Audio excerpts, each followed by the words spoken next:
Hey, this is Colt from Spit and Tacks Upholstery. We are finishing the bow up. We're tracing out our pattern. I like the pattern. I modified it a little bit up here. I gave it like a 1/2 inch up here, a little bit more meat, and a 1/2 inch on the top because this is going to merge with the window. And I'll show you what we're going to do. We're going to put some snaps in there where it snaps on top to cover the hole. So this is where our top poles go, you know, your tent poles, your telescopic poles. There's a 5-inch disc on the top of here. So I pre-made one already. Okay, so this finishes at 6.5, okay? So you have a 5.5-inch disc that goes in there. And then you set it back from the sew allowance about 1.5 inches on one side. And then you hug the other side, so you can just flip it in there and then flip it back and it won't go nowhere, and then extend it, okay? So I have one there, and as you can see, I went around and I did a 1/4 inch hem all the way around with matching thread, okay? So that's that. I traced out my pattern, okay? Now,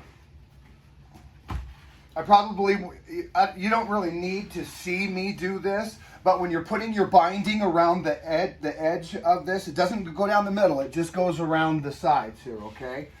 And you wait until these 2 new pieces are cut out, okay? Witness mark where your pole goes, your telescopic pole goes on both of them. And then once they're sewn together, you start on the edge. And when you sew these together, okay, when you're sewing them together, start on the outside. Don't sew the inside right away, okay? Start here and sew all the way around, just like a 1/4 inch, okay? Barely a 1/4 inch, okay? And then you could come up to here and you could cut it, okay? Instead of having to fold it like this, or you can do it like this and then just do a relief cut there. You can just snip it from the bottom. That's a little trick that you can use to navigate a corner, okay? Come around the corner there, take your scissors, put them flat, and go, and just leave a 1/8 inch right there, a little bit of meat, okay? And then you can your relief cuts, if you want to do a corner like this, what you do is you can just bend it up like this, like you're doing a witness mark, and just go and cut that, and then that'll relax that so you can navigate that corner, okay? Did you get that? You just come up here like this and just do a diagonal. It's like a witness mark, and you do like 1, 2, 3, maybe 4, and then that'll splay out real nice all the way around there, okay? And that's how you get it to lay flat. And then once it's sewn all the way around, then you come back and you come in 1.5 inches and you sew it down. Bam! You sew right around the top of that, all the way around that whole perimeter, okay? And then once that's done, then you have your double-sided bias tape that's Rec-Acryl too, it matches the same.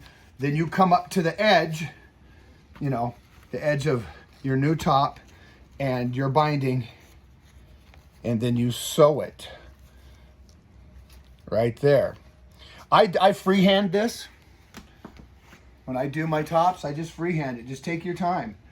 You know, you can run it through a guide, but I don't know. I just like doing it that way. Okay, and your guides are these. If I can find it, you have several different type, okay? So you have 1 inch, and you know, see it goes in like that. You feed it in through there, through the bottom. It comes out the top. Okay, but that's before, you know, that's with virgin tape. It doesn't have a bias fold already. I buy it like this. But there's all different kinds of these that you can use, okay? This is 1 3/4 inches, 1/2 inch, 5/8, 1 5/8 inches.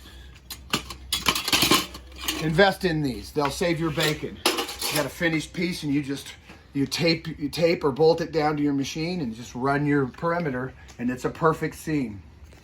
Okay, so that's the pieces. These are the two pieces. You sew your binding down first, navigate your corners with relief cuts, or just cut it and then just turn it and come back, and then you can just do snips like this. You could go snip, snip, snips, and it'll splay out and navigate that corner. Snip, snip, snip, you know. But you just barely a 1/4 inch on that edge, sew it down all the way around the whole perimeter once the two pieces are together. Okay, that's the lesson there. All right, and then so I made this in certain spots like a 1/2 inch bigger right here and a 1/2 inch on the top because I have to span this little distance. And you want you want it to sag a little because you got that pole that goes in there, okay? And then that gives you some wiggle room. And where you can see on this old pattern where the snaps were, there's kind of elongations, little nubs. So you want to fix that, just cut that line perfect when you come back. And then that binding that you put on there, and then with that bias tape on top of the binding, your buttons won't distort anymore. It'll look just like this, just concave. So that's the lesson, okay? And then before I sew these two pieces together, I'll sew my two half moons. Bam! I'll scoot this one back a little further, remember? This one will just come back on the other side of the sew allowance because we have to do a top stitch. This is the one that I'm going to scoot back probably 1 1/4 inches. Okay, so one's offset, so you can rock it in there and rock it back and then extend it. And then you have your tenting. So that's the lesson there. It's not rocket science. You just pay attention to what you're doing, and then we'll come back and I'll show you how we put the snaps on the front like we did on the back. Okay, I'm Colt from Spit and Tax Upholstery. I'll see you around like I'm doing it.